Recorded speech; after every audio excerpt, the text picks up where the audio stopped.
This highlights this problem of disproportionate effects of environmental exposure on people of color and low-income people throughout this country.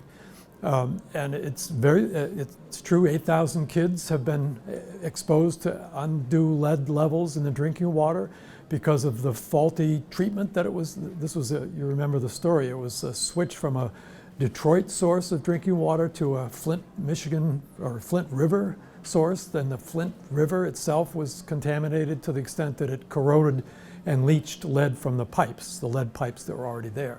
That's how the lead got into the drinking water that kids were exposed to for over a year.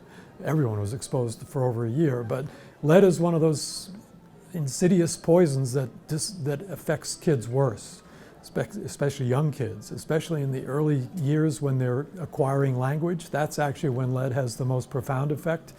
And so it's kids up to age 2, roughly, where the effect of lead in the drinking water would be most deleterious for their later development. So that's the outrage that was allowed to happen in this day and age. And you probably know that the governor of Michigan, through a series of subordinates, basically allowed this to happen and they knew that this was happening and didn't do anything about it. So it's an outrage on many different levels: political, public health for sure, social, and it's good that it's on the national. I mean, it's good also that there's an alternative source of water now for the families and the children in Flint, and they are replacing the old lead pipes. So eventually that problem will get solved, and it's because of all the attention that's been put on it. I should say that I personally have not been to Flint, but I was just at a meeting on Sunday where I was discussing Flint with somebody who just got back, and saw slides. This is a woman who was a city councilor in Hartford, Connecticut, where they also have a lead poisoning problem, mostly related to lead paint. And she had just visited her counterparts in the Flint, Michigan City Council, and I think she also met the mayor of Flint and then citizens of Flint. So, as Brooke said, this is a big deal. This is a big story. It's a big national story. The Democratic candidates for president have been talking about, I think they had a debate there recently, because this highlights this problem of disproportionate effects of environmental exposure on people of color and low-income people throughout this country. And it's true, 8,000 kids have been exposed to undue lead levels in the drinking water because of the faulty treatment that it was. You remember the story, it was a switch from a Detroit source of drinking water to a Flint, Michigan, or Flint River source. Then the Flint River itself was contaminated to the extent that it corroded and leached lead from the pipes, the lead pipes that were already there. That's how the lead got into the drinking water that kids were exposed to for over a year. Everyone was exposed to for over a year, but lead is one of those insidious poisons that affects kids worse, especially young kids, especially in the early years when they're acquiring language. That's actually when lead has the most profound effect. And so it's kids up to age 2, roughly, where the effect of lead in the drinking water would be most deleterious for their later development. So that's the outrage that was allowed to happen in this day and age. And you probably know that the governor of Michigan, through a series of subordinates, basically allowed this to happen and they knew that this was happening and didn't do anything about it. So it's an outrage on many different levels: political, public health for sure, social, and it's good that it's on the national. I mean, it's good also that there's an alternative source of water now for the families and the children in Flint, and they are replacing the old lead pipes. So eventually that problem will get solved, and it's because of all the attention that's been put on it, including today, it sounds like, in Congress. So one of the other speakers at this meeting I was at on Sunday is a friend of mine who works at Children's Hospital. His name is David Bellinger, and he also hasn't been to Flint, but he's probably the leading expert about lead poisoning, childhood lead poisoning, currently in this area. He used to work with a physician named Herb Needleman, and the two of them and a couple of other colleagues studied kids in Cambridge and Somerville who were exposed to lead, and it was deposited in their teeth. They called the project, or they themselves were called the tooth fairies in this research project, because they would collect kids' teeth, and deciduous teeth at age 6, and then grind them up and analyze them for lead. And they found that in Cambridge and Somerville kids in the schools, in the classrooms that they were working, the higher the lead level in the teeth, the worse the kids did in school. And it was both behavioral as well as IQ. And so it was sort of the very first. David Bellinger and Herb Needleman were amongst the very first to make a to show a quantitative relationship between lead and adverse effects in children's learning. So David spoke on Sunday at Northeastern University. We were talking a little about this earlier. There was this conference called Environmental Action, and the panel was about Flint, but it was, and the speaker from the Hartford City Council was the kind of featured panelist, but David was there as the world's expert, around here at least, in what lead does when it gets into kids' bodies. And he said something very important. Brooke introduced me as saying I was the director of the Childhood Lead Poisoning Prevention Program, which I was in the mid-70s in Massachusetts. And at that time, what was called safe level, or the level below which children were not considered to be at risk of lead poisoning, was, well, it started at 40 micrograms per deciliter per 10 mLs of blood. While I was director, was lowered by the Centers for Disease Control to 30 micrograms of lead per deciliter. I'm not going to talk a lot about, units of measurement or statistical measures in this informal conversation. I just want to tell you that the safe level, when I was the director in 1977, was considered 30 micrograms. And David Bellinger said on Sunday, there's no safe level. I mean, what the CDC now says is a level of concern is 5 micrograms per deciliter of lead in children's blood. And you can get that from drinking contaminated drinking water, as they did in Flint. But so the more we learn, we realize the less assurance there is that there is any safe level. In fact, most knowledgeable pediatricians would say there is no safe level for lead. Any level above 0 begins to have an adverse effect in children's, especially IQ, especially in their cognitive development. So that's where we are now, 35 years later, 40 years later. The levels that are considered undue lead absorption are constantly coming down. We have lots of kids in Massachusetts right now who are exposed to what would be called now undue levels of lead, undue blood lead levels. And they're concentrated in certain cities and towns. When I was the director in the 70s, there was an article written in the New England Journal of Medicine about the lead belt in Boston. Any of you take a guess of where the lead belt was in Boston? Dorchester, Mattapan, Roxbury. That's the lead belt, the high lead levels in kids, in children whose blood had been tested through either the city or the state lead poisoning prevention program. So you could make a map of the kind of low income and minority communities, so-called minority communities in Boston, and that's where the elevated lead levels were. The two were correlated. And that's still true. And in the state of Massachusetts, the high lead, the towns, cities and towns, I have this on my computer, but I think I got enough of it in my head that I'm not going to misstate this, but the highest proportion of kids who have undue lead absorption in Massachusetts right now are in Springfield. And the second highest are Holyoke and then New Bedford. And then a couple of Brockton and a couple of other low-income and largely minority communities are now still where the highest proportion of kids with elevated lead live. So it's an economic injustice, and it's a racial injustice as to how that is distributed. When I was the director of the state program, we said that if you wanted to do a research project, there were people who were trying to figure out, well, how can this be? What is the predictor that tells you why this could have occurred? People looking at the number of, say, single parent families or the average income. And all of those things factor in, but I used to say the number one factor was slumlords per square inch. In other words, it's the housing that was allowed to be deteriorated and such that people and kids had access to peeling paint. That was what was leading to the most serious cases of lead poisoning in the state.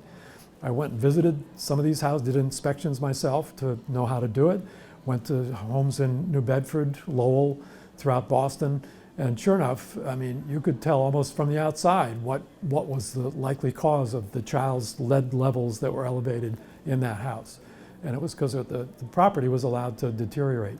In Lynn, I had previously worked in the city of Lynn as the director of a community health center that had a lead poisoning program in Lynn. And there was one landlord who, his solution for removing lead paint was to torch the buildings, arson.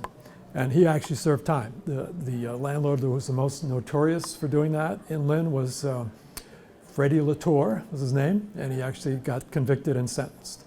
So that's another aspect of this, is not only there are slumlords, there are slumlords that will actually burn property down rather than have to remove the lead paint. That was especially true back in the day. I'm not sure that there are arson examples currently, but that's how bad it can get. So that's a little bit more about the local version, and this is throughout New England actually. It's not just the low-income cities in Massachusetts. In Hartford, for example, in Connecticut, the same story. A couple of other things I wanted to mention on this broad topic are other communities where other environmental pollution problems have occurred. So I mentioned New Bedford already, and sure enough, there's also an enormous Superfund site in New Bedford. You all remember this, or have you ever noticed this? It's, I think in terms of the square footage or square mileage, it's the largest Superfund site in this country, and it's the New Bedford Harbor. It's the, for miles actually, outside the Acushnet River into the New Bedford Harbor. It's PCB contamination, polychlorinated biphenyls. Again, I won't go into the chemistry of it, but this is a very persistent toxic chemical. It's banned in the US. But it used to be made by companies that sold capacitors that were on electric lines. It was the liquid that were on these barrels up on electric power lines. That was the fluid that had the properties that the electric companies liked for, actually both electric and fireproof qualities. So it was used for decades, manufactured primarily by Monsanto. Manufactured primarily in two places in this country, Anniston, Alabama, and a town called Sauget in Illinois, but especially in Anniston, Alabama, it's a predominantly African-American community. It itself is a Superfund site in Alabama, and then the places that used it, such as in a company called Aerovox in Acushnet, which is just outside of New Bedford. They were using it, making the electrical components, and then dumping waste PCBs into the river so that it went into the New Bedford Harbor. And so you can't eat the fish in the New Bedford Harbor. You can't eat shellfish, you can't eat lobsters. It's all posted because there's still there's a very persistent chemical. It lasts for decades in the environment. It lasts for quite a while in humans when they ingest it, and it's now considered a known human carcinogen by the relevant international and national agencies. So that's New Bedford, and that's one of the lowest income communities in this state. Actually, back in the 70s it was, I think it may still be. And also a disproportionate Cape Verdean and Portuguese immigrant community suffering from this environmental pollution problem that, at least in square miles, is the largest in the US. I was just looking at the website. It's an EPA Superfund site, so all of these have websites where you can find out about the latest in the cleanup. And this is a cleanup that it was designated as a Superfund site in 1982. It's still not cleaned up. And what they're doing is they're dredging the harbor. Millions of cubic yards of sludge and silt in the New Bedford Harbor have to be removed and then put in a landfill somewhere, or put in some kind of secure container. I'm not sure exactly. There was a plan to incinerate it. But when you incinerate PCBs, you get something even worse called dioxins. So they stopped that. Instead, they put it in a lined landfill. And that's still going on 38 years, 36 years later. And it's not done yet, 34 years later. And so that's a second example, I would say, of a community that was dumped upon by a company. They may not have even known how bad it was when they were doing this, when they were pouring waste PCBs into the Acushnet River. It may be that the knowledge at the time was inadequate to say whether that was a good or a bad thing. We have a lot more laws about this kind of thing, safe disposal of toxic materials, and then the levels of cleanup are stricter than they ever were in the past. So the companies bear a liability that they didn't bear in the past. So maybe the worst is past of that type of thing. And then the last example I want to give, and this was on the announcement that Brooke sent around, is Pittsfield, Massachusetts, or the Housatonic River, really.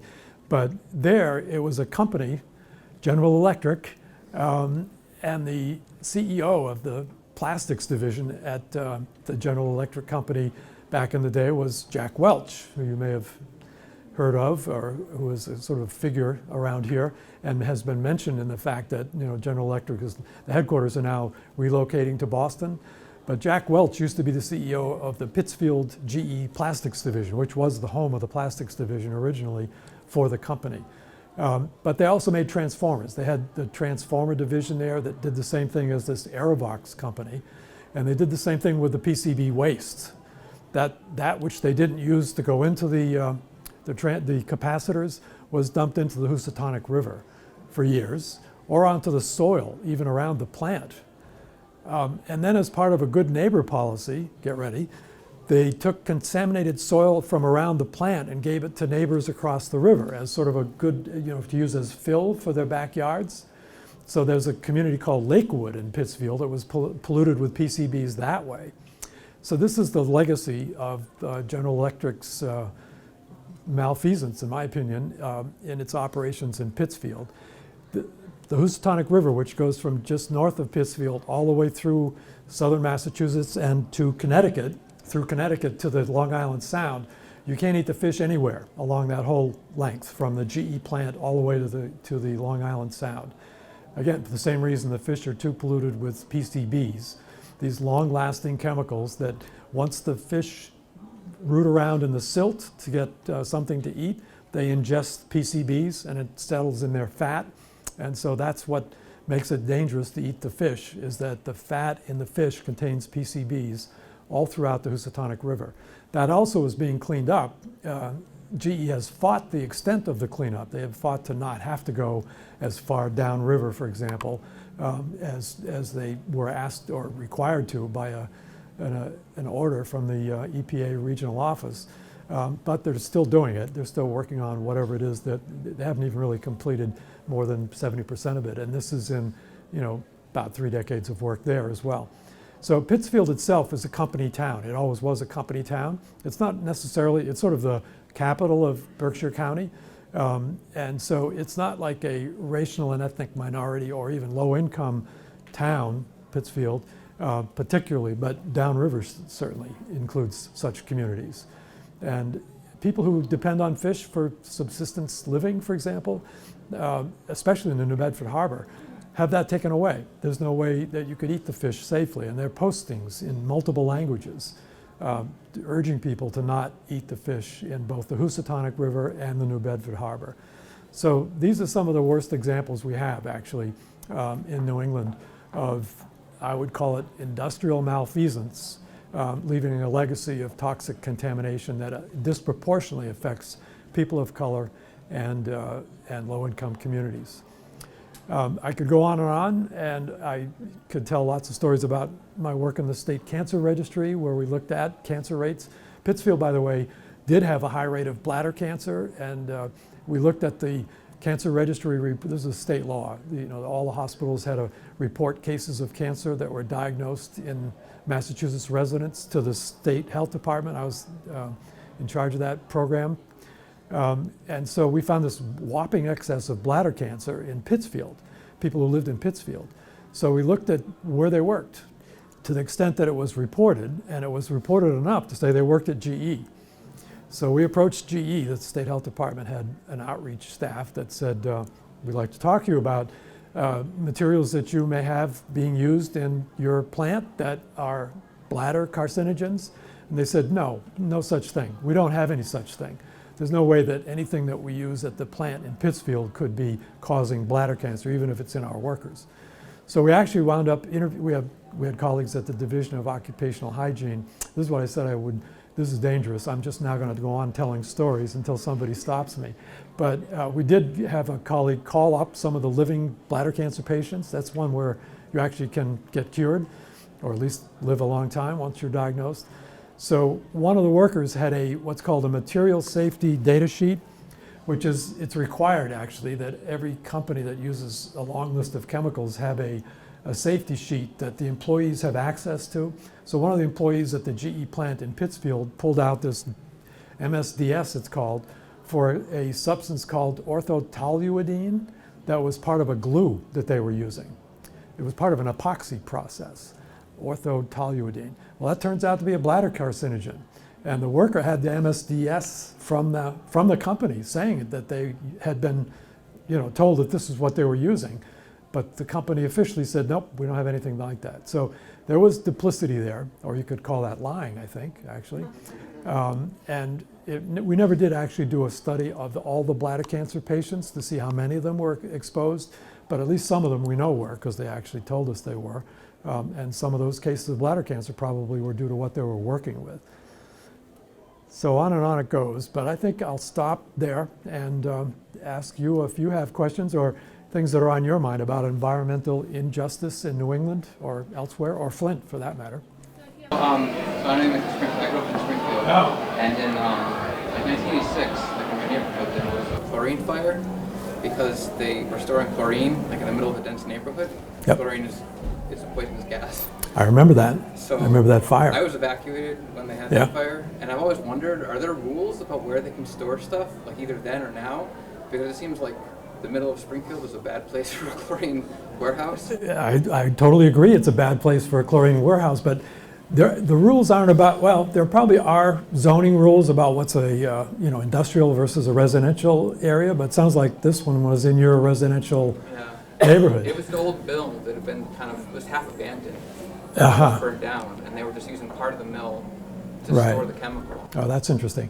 So this may be a historic anomaly where they managed to leave stuff in that wasn't really supposed to be there after it became a more residential area.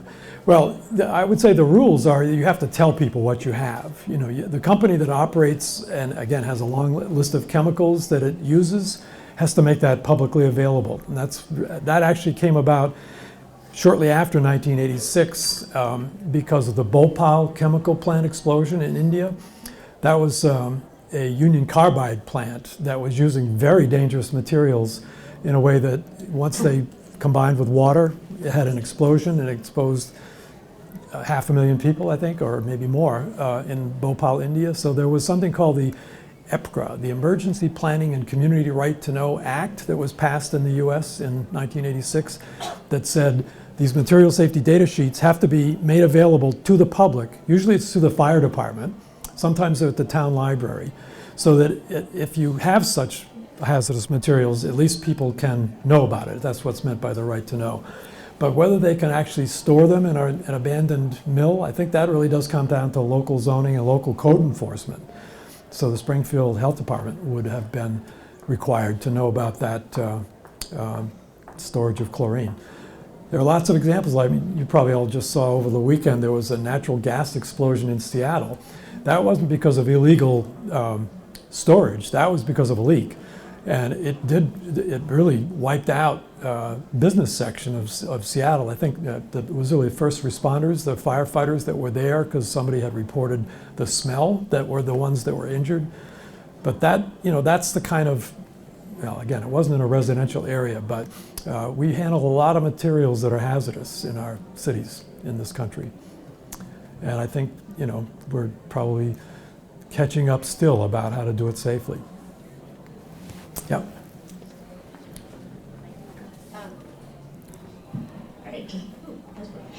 So first of all, thank you for your letter supporting the gas leaks legislation. Oh, sure. And are you from Mothers Out Front by any chance? Yeah. Also, I was wondering if you see any environmental justice trends in gas leaks. Oh, sure. This is a great question. My wife and I in our retirement are working on climate change issues, and one of them is gas leaks. My wife and I are both in something called Boston Climate Action Network, And there are 3,000 gas leaks in Boston, natural gas, that goes to people's houses and to businesses. Not all of them are in residential neighborhoods, and not all of them are the point where they might be a Seattle-type explosion, but the ones that are, there's 3 levels, the ones that are level 1 are bad enough they need to be fixed right away because they could explode. And those kinds of leaks tend to be in low-income communities in Boston. And they do get fixed, and they are still catching. National Grid and Eversource in one part of Boston are still catching up with a backlog of leaks. But the thing that I try to say, and I said in my letter that was to your colleagues to use, is that asthma is one of the effects of gas leaks. Methane gets, in hot weather, methane through a series of reactions gets converted into ozone, and ozone triggers asthma attacks. So where's asthma highest in Boston? It's these same communities we were just talking about. North Dorchester, Roxbury, and Mattapan have the highest proportion of adults and kids actually with asthma.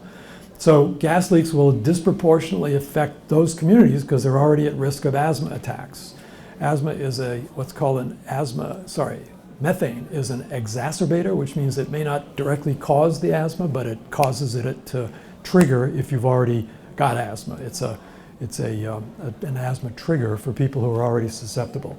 So there's an environmental injustice story there as well. That's especially true in Boston. I'm not sure how the gas leaks picture would apply in Springfield. I'm sure are gas leaks in Springfield because they're everywhere. And there is a group that I'm sure know about, HEAT it's called, in Cambridge, that is trying to map these around Massachusetts. We have state laws now that require the utility companies to report gas leaks to the Department of Public Utilities. So that database, when the utilities report it, is sort of indecipherable. So this group HEAT in Cambridge has made it into spreadsheets that then can be switched onto a Google map of your city and town, and then pins show up where the gas leaks have been reported. They're required by law to report them, but they don't do it in a way that's useful at the outset. It's this group HEAT in Cambridge that's made it visible and usable for communities and for groups like Mothers Out Front, who I totally admire for their activism around this, and lots of other good things. Yep. How do you think about the problem of establishing a safe dose? Everybody's exposed to all kinds of stuff, and it's probably not practical to talk about zero tolerance for many things. So how to deal with that? Right. How many hours do we have? This is the sort of fundamental question of toxicology and how it's applied to human health risk. How do you come up with what is a safe dose? When I mentioned the lead, what's considered undue lead absorption has come steadily down since 1977 to the point where the CDC now says 5 micrograms per deciliter is a level of concern. But the pediatricians and researchers, Dr. Bellinger and others, have said there really is no safe dose. So then it becomes a compromise. And I would say that about, another aspect of drinking water is, I have a friend who says if you really want to expose a lot of people, put it in their water. Because everyone has to use water, everyone drinks water. So the Safe Drinking Water Act has as a component, if it's a carcinogen, the goal of that level of carcinogen in your drinking water is 0. You should have none if it's a carcinogen. It's something that can cause cancer, because for most cancers, the so-called dose response is considered linear and goes through 0. So then the Safe Drinking Water Act says, but there are certain things we can't get out of the drinking water. So we have to have a trade-off, and we have to take into account the even engineering feasibility of getting this stuff out of the water and the cost. So those two things are why we have what are called maximum contaminant levels, which are not 0. Even for benzene, or say for trichloroethylene, which is a carcinogen that was in the Woburn, Massachusetts drinking water, the safe level, or the level of what's now called the maximum contaminant level it's allowed by EPA for a drinking water system is 5 parts per billion, which is not 0. Parts per billion sounds like that must be tiny, right? There's like a, swimming pool size with 1 drop in it. That's parts per billion. Well, that's true, but it turns out 1 drop has a ton of molecules in it. And so when you drink it, and if you drink it day after day, year after year, you will ingest millions of molecules. So the chances of something going wrong are still there, even if it's 1 or 5 parts per billion. But that's the trade-off. I agree that there's kind of a point at which you can't really measure what the dose response is, even in animals, and it's assumed to go through 0. And so if it's a carcinogen, which we don't want, right? We have too much cancer in our society, and so we got to try to figure out ways to cut down on the number of carcinogens that we're exposed to. One way is to try to cut down on carcinogens in drinking water. You could argue lead. Lead is called a probable human carcinogen now. It's not reached the level where everyone says, yep, that's a carcinogen. Benzene is, trichloroethylene is, and even chloroform is close. But we got a lot of things that we need to try to control. And it's true, we are all exposed to things every day. We are right now, as we're sitting here. And so my argument is some communities are more exposed than others. That's not fair. And also, we've got too many carcinogens in our production process and in our products already. And we need to figure out ways. I'm working on something called the Project for a Cancer-Free Economy, which is to say, can we figure out ways to make things or do things or process things that don't involve carcinogens? We're trying to push that notion. Believe it or not, even to Vice President Biden as part of his moonshot meetings. Yeah. You kind of alluded to something with the methane leak issue, which is sort of what is called the co-benefits of reducing carbon, or put another way, it's the health externalities of stuff that's directly causing climate change.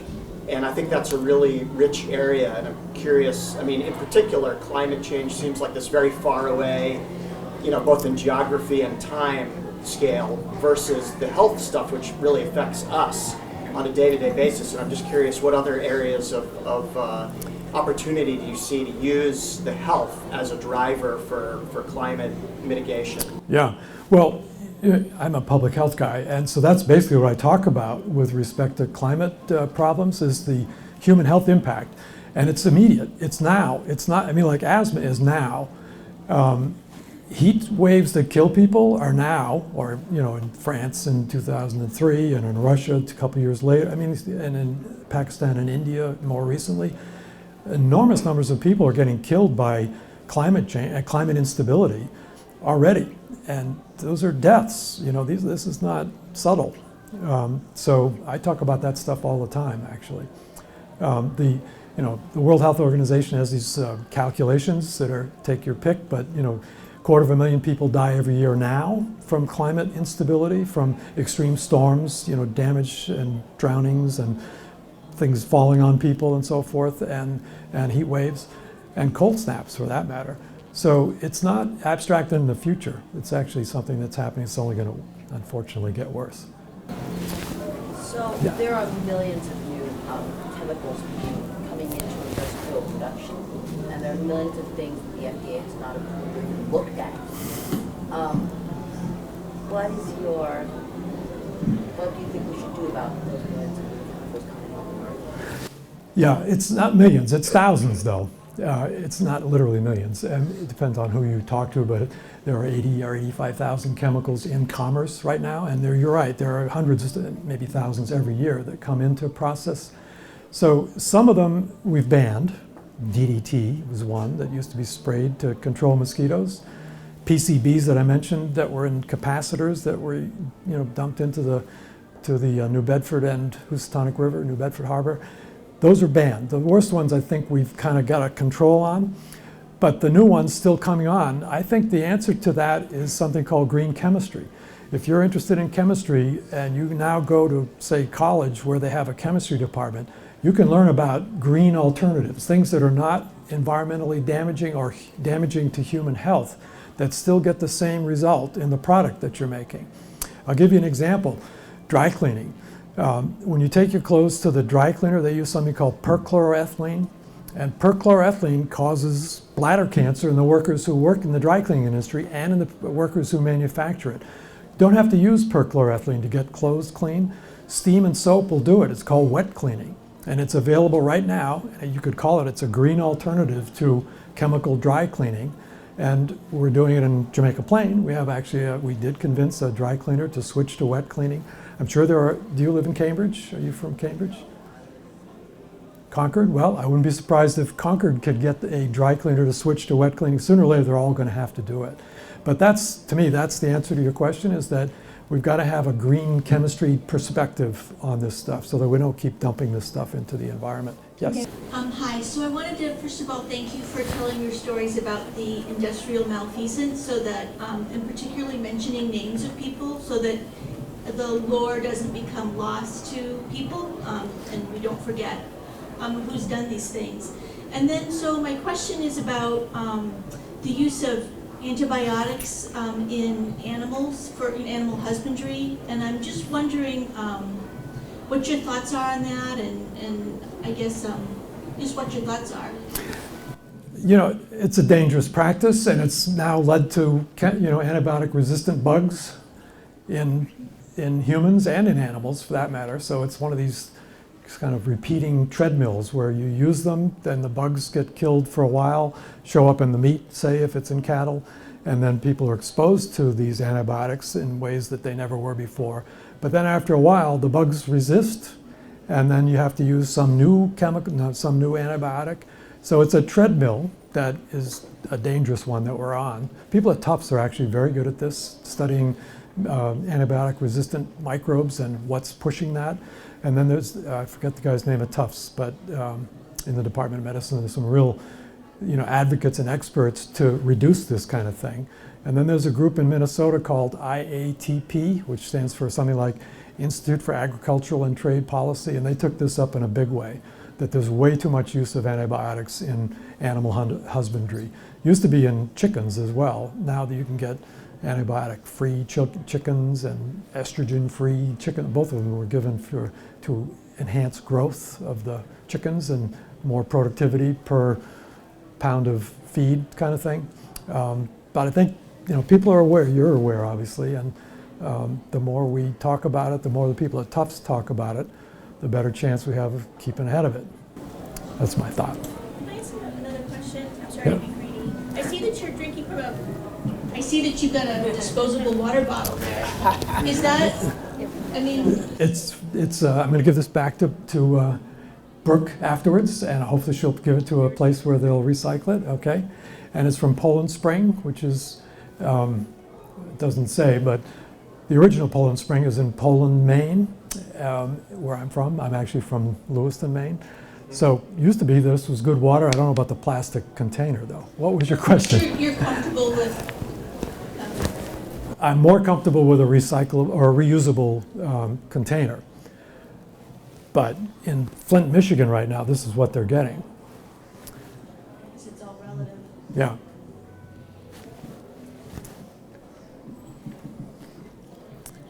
Just to follow up on that, that was going to be my question too. There's a lot of environmentalists who won't drink bottled water because they look at it as kind of needlessly wasteful, both in the waste that's produced, but also the chemical process to create the plastic and the pollution from that. There's these corporations like Pepsi and Coke and Nestle that are making a lot of money basically selling something that we can get free from the tap. On the other hand, something like Flint happens, or Woburn or other places around where you hear about drinking water being contaminated. I'm wondering, do you feel like in most communities tap water is safe, or is bottled water just a necessary evil until we fix the problems that occur with tap water? Yeah, well, I definitely think it's a necessary evil in certain circumstances.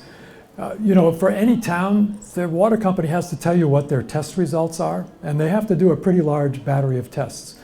In Woburn, that was in the early years, that was in the 70s when the water was contaminated, and the health department was doing all the required tests, and they said that it's fine.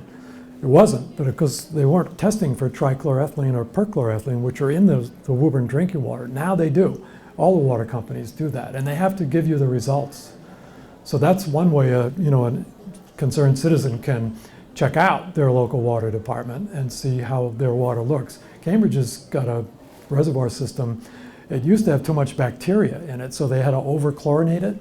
They had to kill it was surface water, so they had to put chlorine in to kill the bacteria in the Cambridge water system, or actually I guess it was at Fresh Pond. And so they were out of compliance with the federal standards for how much chlorination byproducts could be in the water. So they built a new system. I mean, they built a new water treatment system it's got better filtration, so they don't have to use as much chlorination or chloramination, I guess it is. But and again, that was because they were publishing the required results that said they actually exceeded the maximum contaminant level for trihalomethanes, it's called. I said I wasn't going to talk about a lot of chemical names, but there's one. But I think Cambridge responded, like you would expect. And Woburn, in the 70s, there was knowledge about the cancer cluster, the childhood leukemia cluster.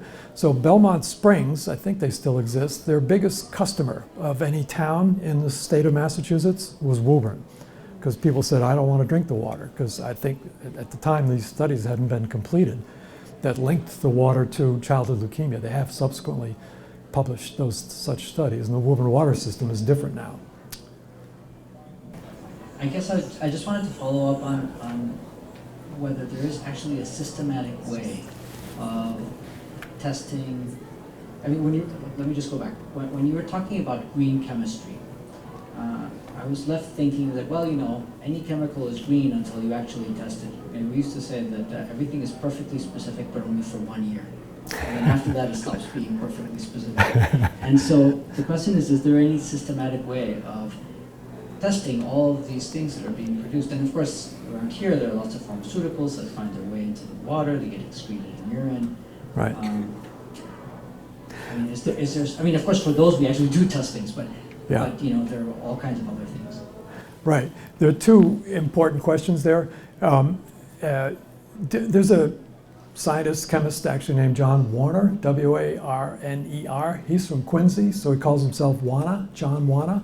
And he formed something called the Warner Babcock Institute, which is now located, let me give us a little more of his history.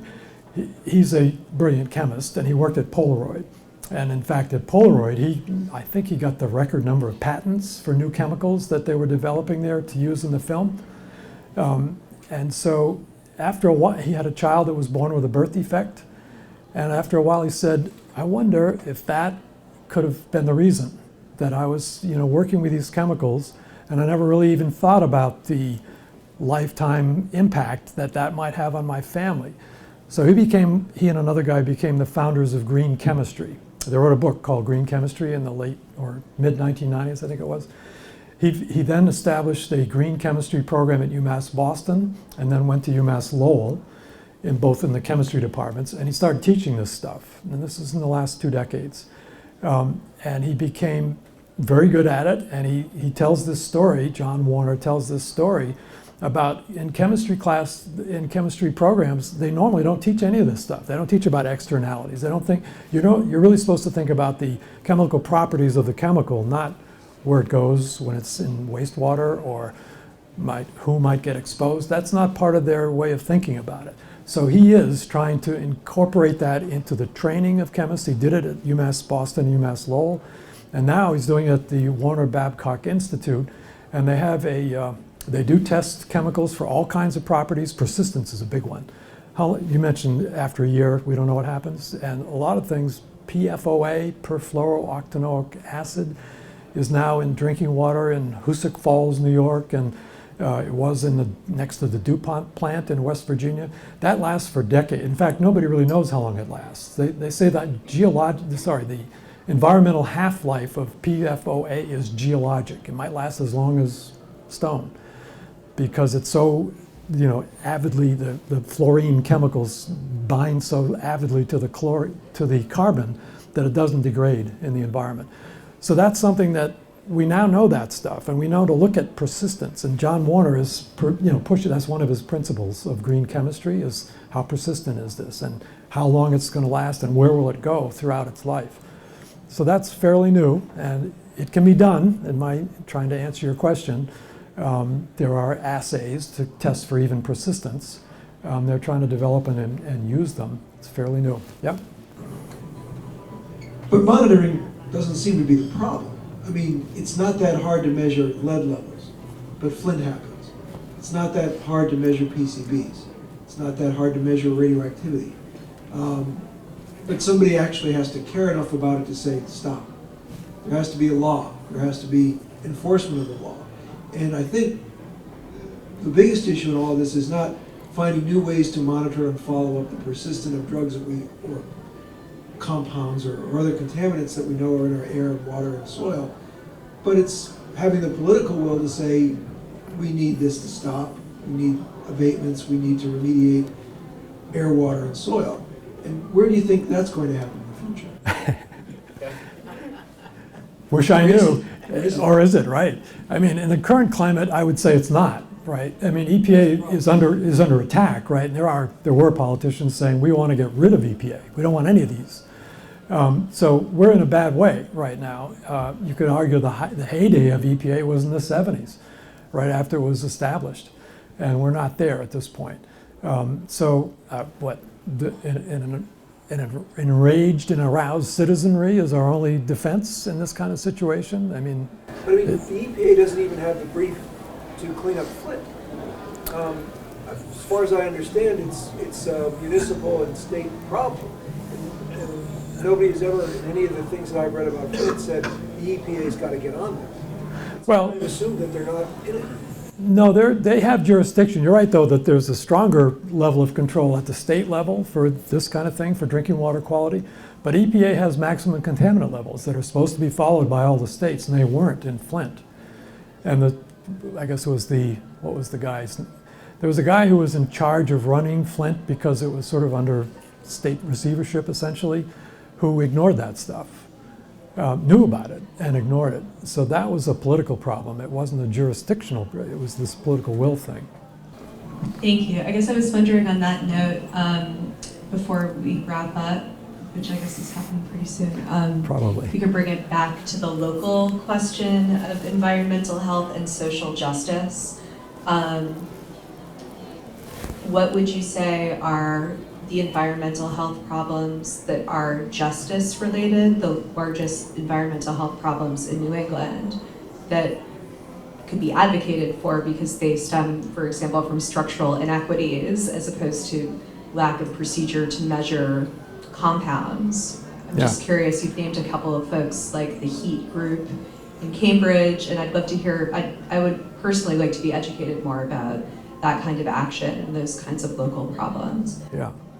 Well, to answer the question about what is a widespread and local environmental injustice, I think it's asthma. I really do.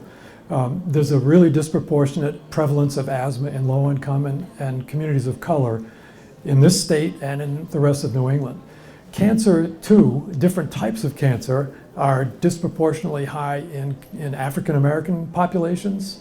We saw that in Massachusetts, and it's actually in all kinds of statistical analyses, but that tends to be, in my view, related to where people work.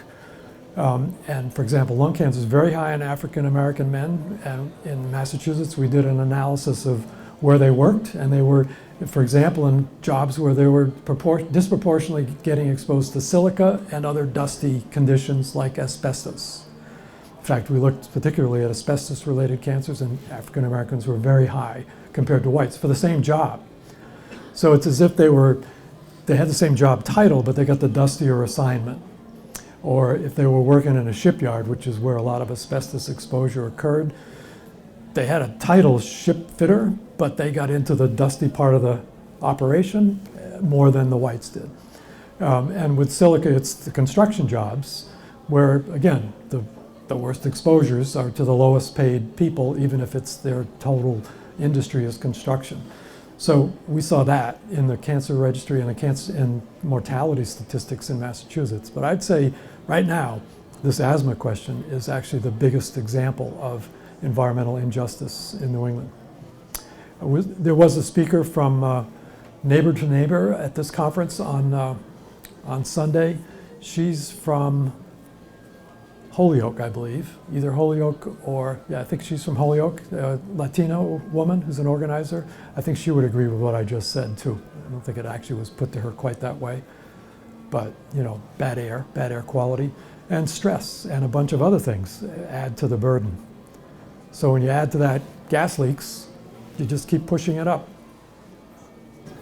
Do you have any suggestions about great actions or acts of advocacy that one could be taking in response? Mothers Out Fronts is, I would urge you, talk to her. They're doing great stuff. And it's a lot about climate change. That's the big one for the future, right?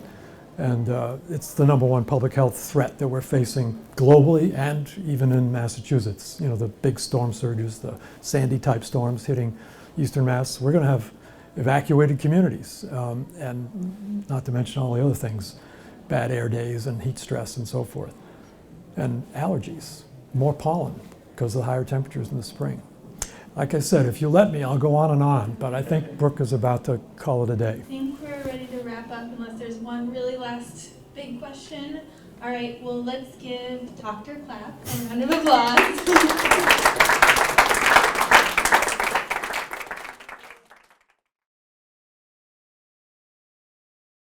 The reason to plant trees in the city is because of mitigating the urban heat island effect and reducing what the energy consumption in cities would be. If you want to keep canopy cover in cities, what I think, and I've thought about this for a little while, what I think we really need to do is we need to keep planting, but more importantly, we need to keep those big trees alive.